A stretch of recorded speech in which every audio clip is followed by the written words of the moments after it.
Okay, so yeah, sorry. The first question I've got is just obviously, we're living in strange times right now with COVID and the pandemic and everything. It's not exactly an ideal time for the musicians and professional musicians and touring artists. How you guys find it in these sort of strange times? I think to be a musician, like you said, in these times, you have to adapt really and focus on things which don't necessarily need you to go out and gigging. Mm-hmm. Like a lot of studio time and practice. There's always, my philosophy is there's always something to practice, so just lock myself in the studio and do that for a lot of the time, and hopefully eventually the music industry will start coming back like it was. Yeah, hopefully. So, I mean, has this time, I mean, I know you've got a new album, which is just around the corner, but has it already kind of got you thinking about where you go from here? Like, have you sort of been writing new stuff in the background whilst you've got this sort of little bit of unplanned downtime? Is that, or have you just been very much focused on the release of the current record?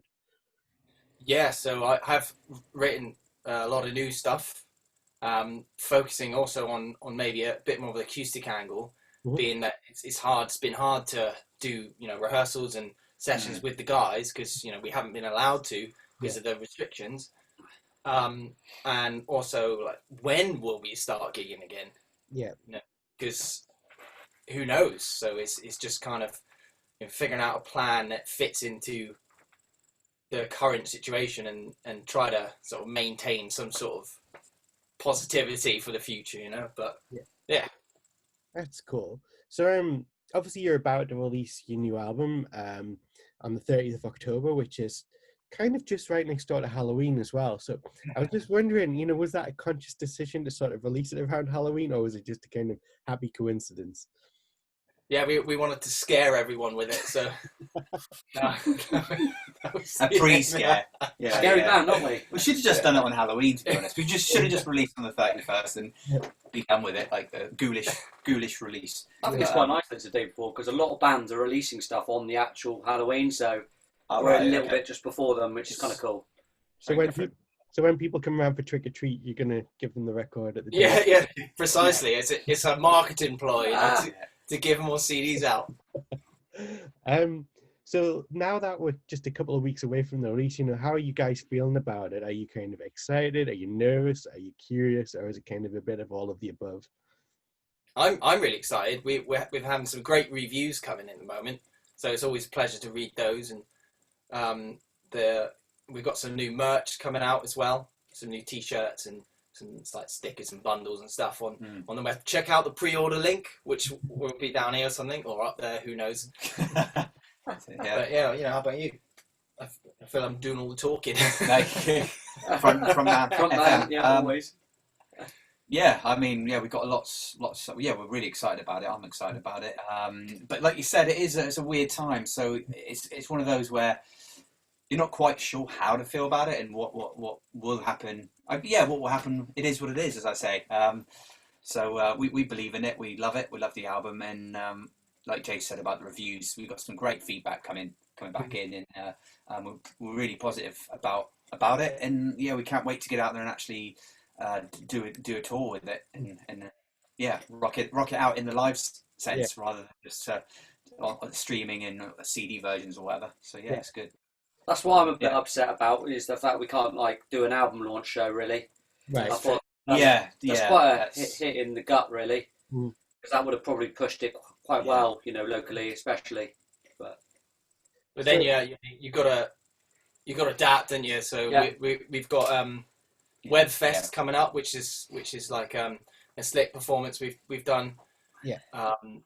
Sort of pre-recorded on the 21st of November. That one comes out. It's got a great lineup, so definitely recommend everyone checks that out on the 21st of November. Webfest 21st coming up. So live performance, yes. On the 21st. Yeah. Actually, it's live. It's not recorded. No, it's completely live. We're going to do it again. So it's all off the cusp. So obviously, the challenge with releasing an album right now, like you said, it's difficult to perform and to kind of go out there and tour, and you're missing that kind of album launch experience. was there ever a thought about pushing it back? Did you ever at any point think like, maybe we'll hold it back till next year? Or was it always like once the album was done, it was like, right, full steam ahead from now on, and we're just going to put it out there? It was kind of a decision on purpose to release it now, to be honest, because, like I said earlier, who knows what's going to happen. Yeah. So you either just kind of sit back and do nothing and just wait around, or you just kind of push on with plans anyway. And I think that's what we're going for. We're still writing, we're still working on, even newer stuff, which we're going to be in another album, hopefully next year when we can gig it, the normal way. But yeah, I just think that you don't want to be in a position where you're just waiting for things to happen. You just want to go get it, kind of. Yeah. I think that's where a lot of bands or a lot of things in a set, wait for other people rather than just get on with it now and push forward, because otherwise you're waiting around. When do you start? When are you ready? It's the old adage. It's you're never ready if you're going to think that way. But yeah, go get them, boys. Go get some. And if you see some quite big bands, sort of releasing stuff around similar time to us, it does say, let's just do it. You know what I mean, sort of thing. So, yeah. You can look too much into it, can't you? About release dates, about anything. Some of these bands are actually doing like album release shows online. Right. I don't know if that's something we can think about. I don't know, but people are doing stuff. So why don't we just get out there and do it ourselves? So yeah. So in terms of the time frame when you recorded the album, sort of when did you go in the studio to do this? Obviously, it was pre-pandemic.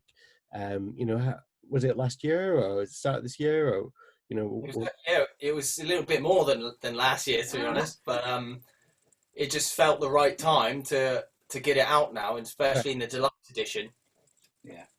It just kind of fit, because we haven't got anything newer recorded. Right.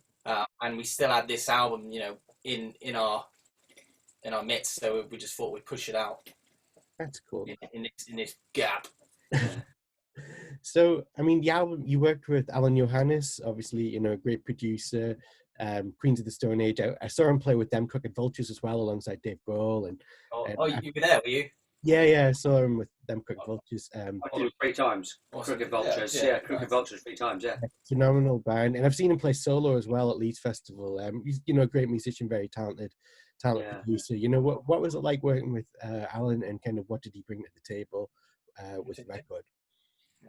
Alan's just a rock royalty legend guy. I mean, I guess for me, I couldn't believe how genuine and humble of a person he is when we're out there recording with him, because he's, like you say, he's done so much in the music business and industry, and worked with so many high end sort of rock stars, as it were. So we couldn't believe to get in with him and record with him, and it was just phenomenal to record at his studio in West Hollywood in LA, sunny LA. You got A-list Hollywood's actors driving by in the daytime that Sylvester Stallone went by once. And really? Jason, I think I saw the back of his head when he went by. It does look like him. But no, it was. It's just a phenomenal experience, and he's just like I said, genuine guy and easy to work with, and he sort of sees what your vision, and then he comes into that vision and then sees how he can put his stamp on it, which with the album he has, he's added this glorious, a bit of an American, Alan's touch, I guess. Yeah. It's amazing. I saw that picture online with like Dave Grohl's amp and stuff like that.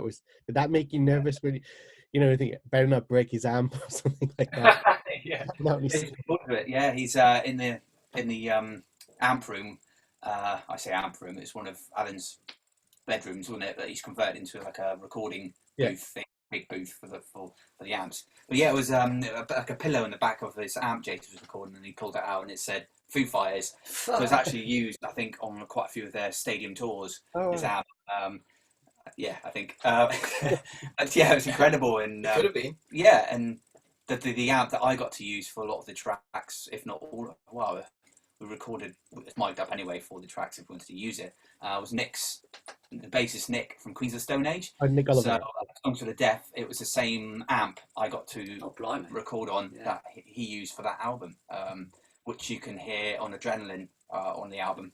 Yeah. It's got that kind of gritty, Bitty.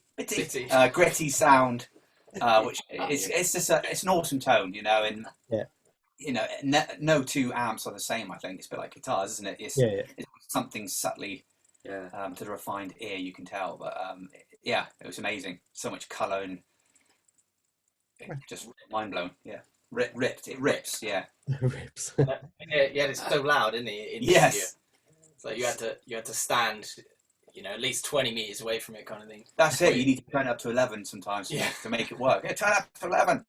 You see that as it's all turned up and can really, really shine that way. That's cool. So I know that you recently released a lyric video for Adrenaline from the record, and I was just wondering if you could tell us a little bit about the background behind that song and kind of the inspiration behind it.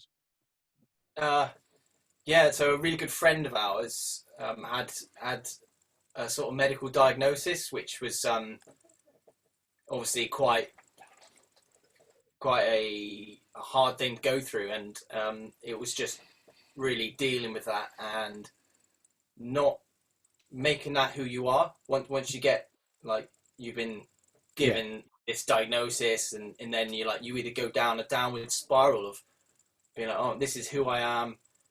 I now have this issue, whatever. So it's kind of like saying, no, screw that.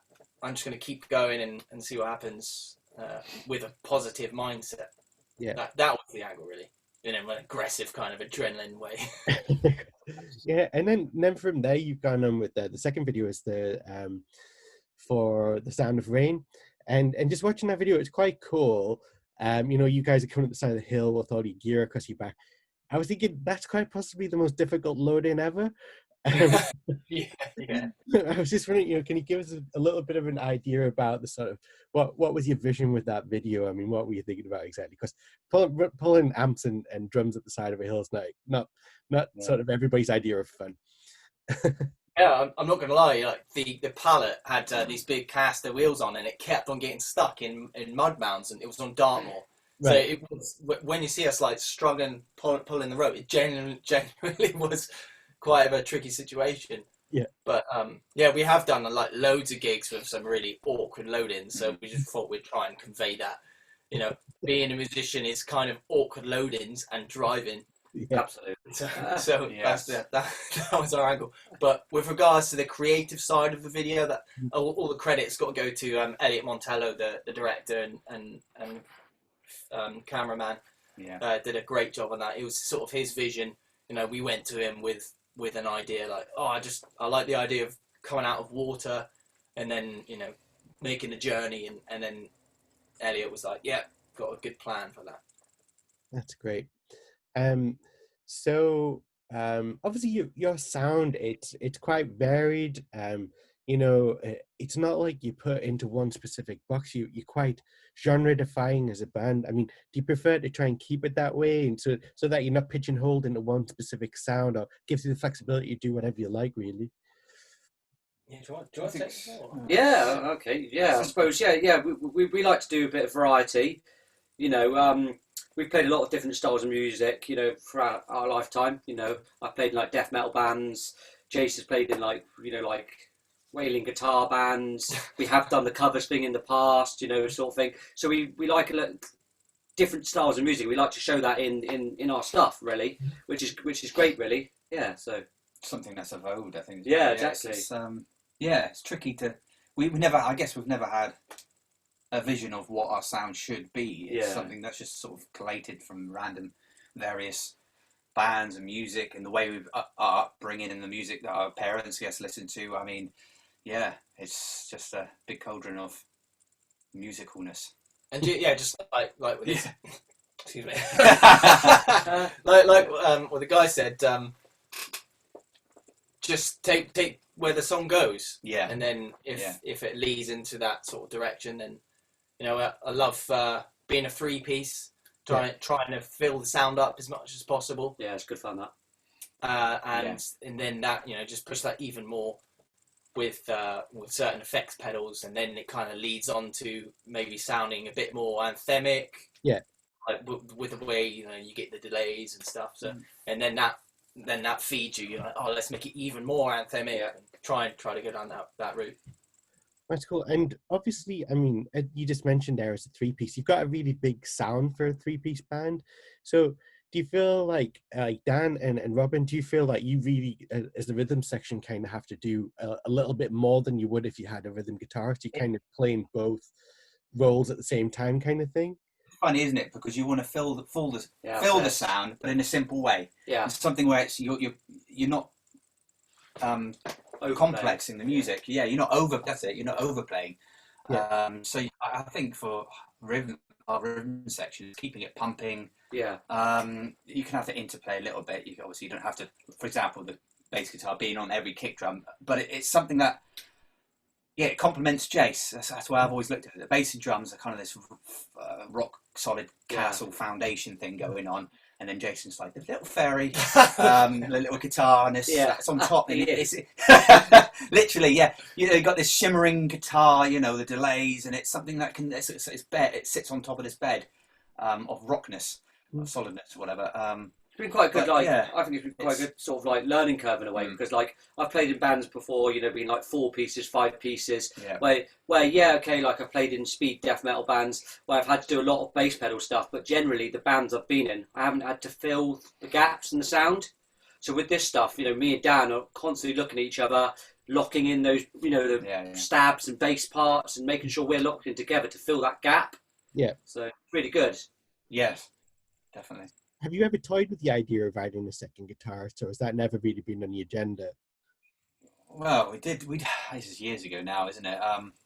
We did actually. We have played with another guitarist. I think there was a period where we actually tried it out for a while, and do you remember? We had a lot of auditions for a second guitarist, but I don't know. It's a weird one, isn't it? Just didn't feel natural. It didn't feel natural, and I guess for me as a 3-piece, I like the visual aspect of it, where the stage. It's true though. I love it. Where the drums are in the middle, and then you got I know you get some bands that they whack the drums to the side for differentness or whatever, but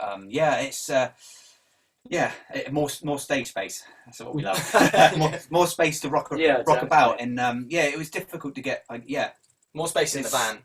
And I think you have to be more switched on as a 3-piece. So with a 4-piece, I think there's more places to hide a little bit. You've got more things going on, more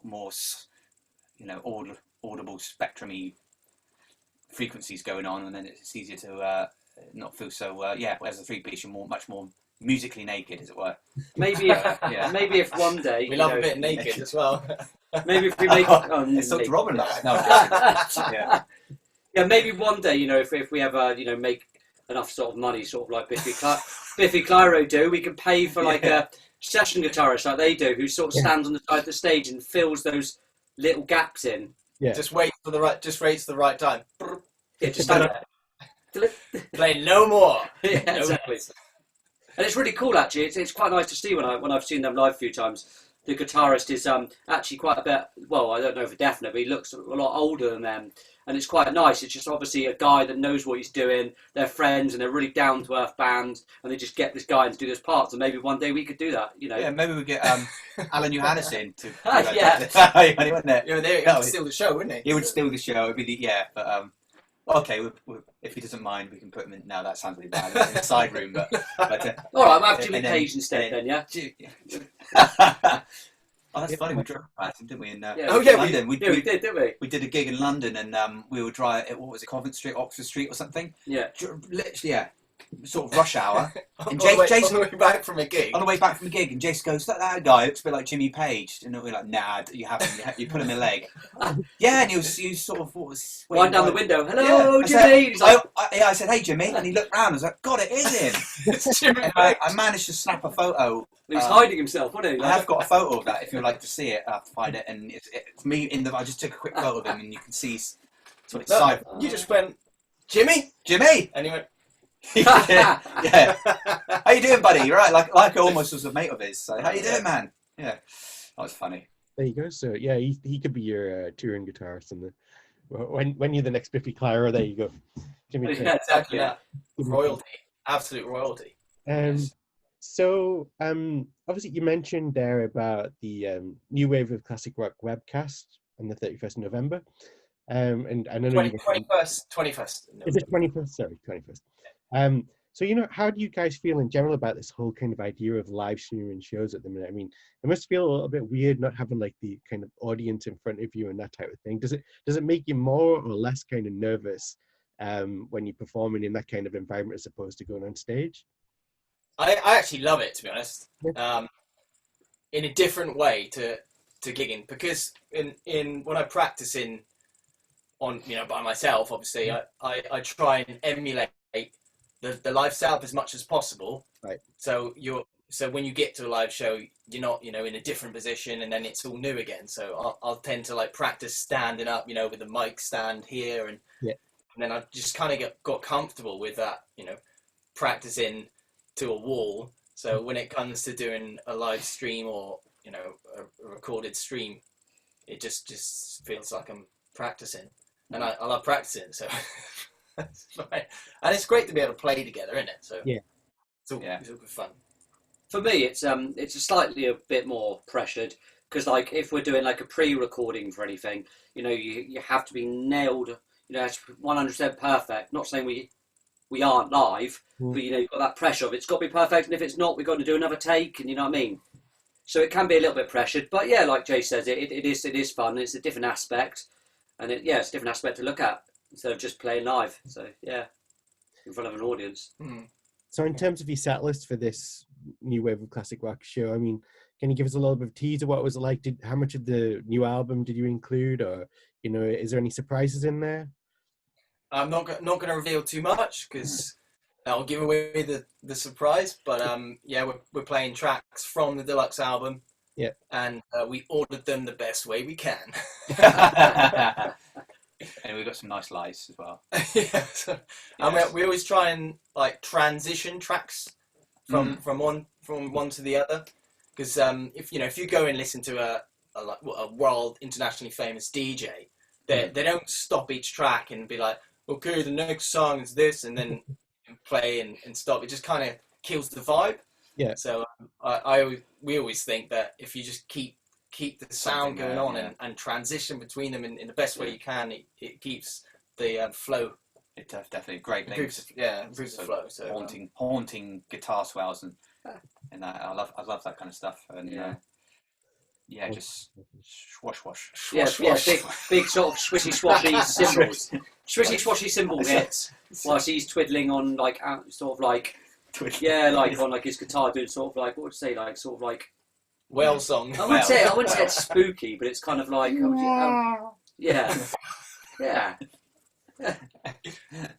experimental. I guess you'll find out on the Webfest. 21st November. You experience that. Yeah, it sounds all very ambient. That's the word I was thinking of, ambient. Yeah, love a bit of ambience. The last question I've got is just obviously, kind of towards the end of the year now. Do you have any sort of loose plans as to, where you're going to go from here, or is it still just very much a sort of wait and see how things pan out? We've got a new single. Our next single, I'm not sure when this comes out, but our next single is 23rd of October. All right. We're dropping that just before the album release on 30th of October. And then we've got some other surprises which we're going to release shortly after the album comes out. So that's all we can really plan, because gigs are just disappearing, Yeah. Or just kind of writing a wish list of what we want to do in the next 2-3 years, and making some contacts now to get it in motion. Yeah.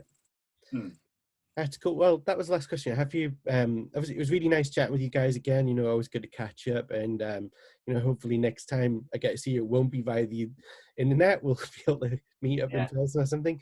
But yeah, thanks once again for your time and and good luck with the album release and everything, and hopefully we'll catch up again sometime soon. Thanks very much. Cheers. I mean, it's been an absolute pleasure and great chat. And yeah, like I say, it'd be good to see you in person. Yeah. And then you were like, you're way taller than I think. Stuff Like like that. Exactly. Yeah.